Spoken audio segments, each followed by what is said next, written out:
প্রিয় সাংবাদিক বন্ধুগণ, দুটো গুরুত্বপূর্ণ ঘটনাকে সামনে রেখে আজকে আপনাদের সামনে আমি ব্রিফিংয়ে হাজির হয়েছি। আন্তর্জাতিক অপরাধ ট্রাইব্যুনালের পক্ষ থেকে আপনাদেরকে কয়েকটি বিষয় জানানো খুব জরুরি মনে করছি বলেই আজকে আপনাদের সামনে হাজির হয়েছি।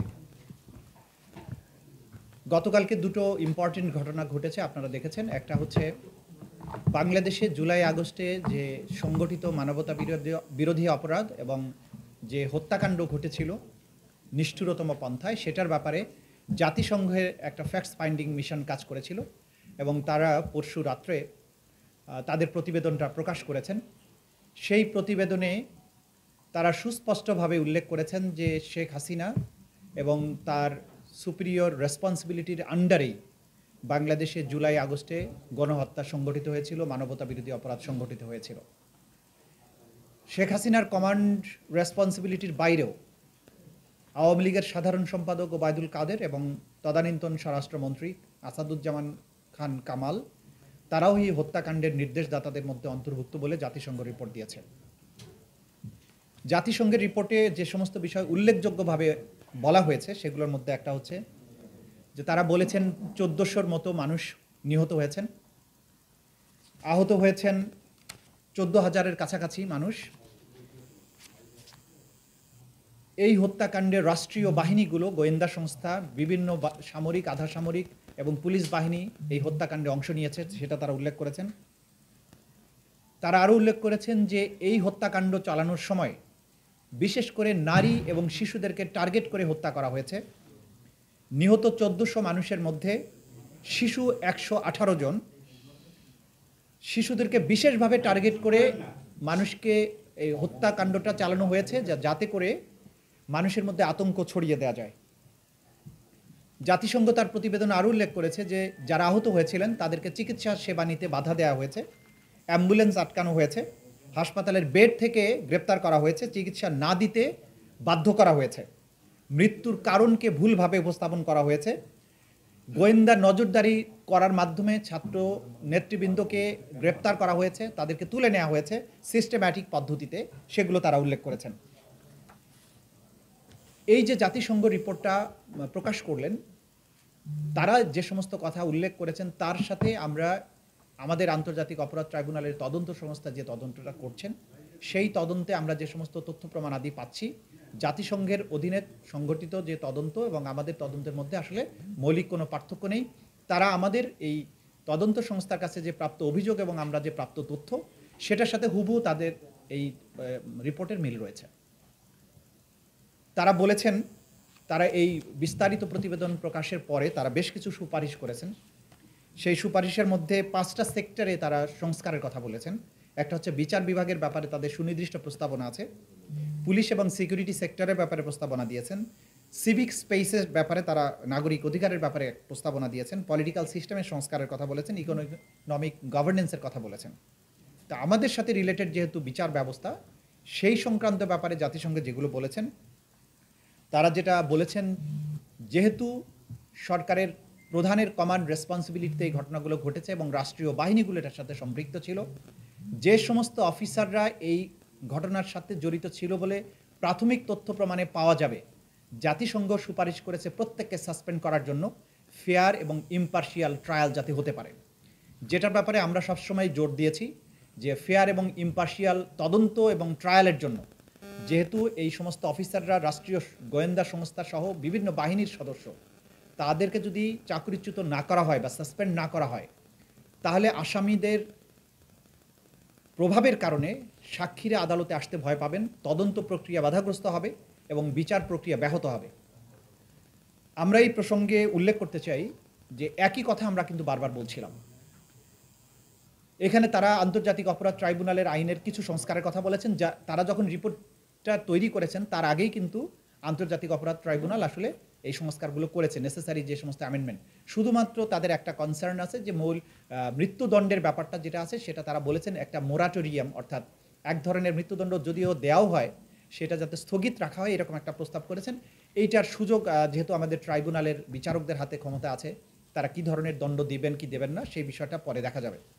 মোটা দাগে তাদের এই প্রতিবেদন থেকে সুস্পষ্ট হয়েছে দল হিসাবে আওয়ামী লীগ এবং তদানীন্তন প্রধানমন্ত্রী শেখ হাসিনা, স্বরাষ্ট্রমন্ত্রী আসাদুজ্জামান কামাল এবং আওয়ামী লীগের সাধারণ সম্পাদক ওবায়দুল কাদের তাদের সুনির্দিষ্ট পরিকল্পনা নির্দেশে বিভিন্ন বাহিনীর পাশাপাশি আওয়ামী লীগ, যুবলীগ এবং ছাত্রলীগ সরাসরি মারণাস্ত্র ব্যবহার করেছে এবং যে সমস্ত অস্ত্র তারা ব্যবহার করেছে সেটারও একটা পরিসংখ্যান তারা দিয়েছেন।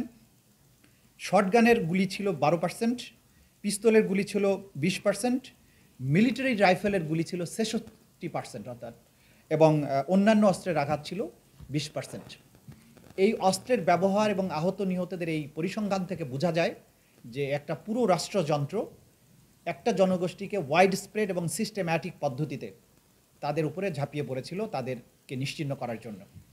এইটা মানবতা বিরোধী অপরাধের পক্ষে একটা সুস্পষ্ট এবং অসম্ভব জোরালো একটা প্রমাণ। এই প্রমাণটি আন্তর্জাতিক অপরাধ ট্রাইব্যুনালের তদন্ত সংস্থার মাধ্যমে একটা এভিডেন্স হিসেবে ট্রাইব্যুনালে আসবে এবং যেহেতু জাতিসংঘ এটি বিশ্বের সবচাইতে বড় এবং সর্বজন গ্রহণযোগ্য একটা সংস্থা, তাদের এই রিপোর্টটা সম্পূর্ণ ইম্পার্শিয়াল, কোনো দলের দ্বারা প্রভাবিত হয়ে হয়নি। তারা আমাদের সাথেও কথা বলেননি, তারা অপরাধীদের সাথে কথা বলেছেন, ভিকটিমদের সাথে কথা বলেছেন এবং যেখানে কথা বলা দরকার সেগুলো সেই জায়গায় কথা বলেছেন। সুতরাং এটা অকাট্য দলিল প্রমাণ হিসাবে এই আদালতে ব্যবহার করা যাবে এবং সেটা আমরা ব্যবহার করব বলে আপনাদের জানাচ্ছি। আজকে আপনাদেরকে বলবো সেটি হচ্ছে যে আয়নাঘর অর্থাৎ গোপন যে নির্যাতন কেন্দ্র, টর্চার সেল এবং বন্দিশালা গত 15 বছর ধরে সাবেক সরকার সিস্টেম্যাটিক পদ্ধতিতে বাংলাদেশের ভিন্ন মতকে দমন করার জন্য নির্যাতন, গোপনে হত্যা এবং গোপনে বন্দী করার যে একটা কালচারে পরিণত করেছিল সেটা উন্মোচিত হয়েছে। মাননীয় প্রধান উপদেষ্টা গতকালকে 3টি প্রধান গোপন বন্দিশালায় পরিদর্শনে গিয়েছিলেন এবং সেখানে গিয়ে আমরা সেখানে গুম কমিশন, বিশ্বের বিভিন্ন দেশের সাংবাদিক এবং আমরা আন্তর্জাতিক অপরাধ ট্রাইব্যুনালের চিফ প্রসিকিউটর, তদন্ত সংস্থার সমন্বয়ক, আমরা সহ এটা ভিজিট করেছি।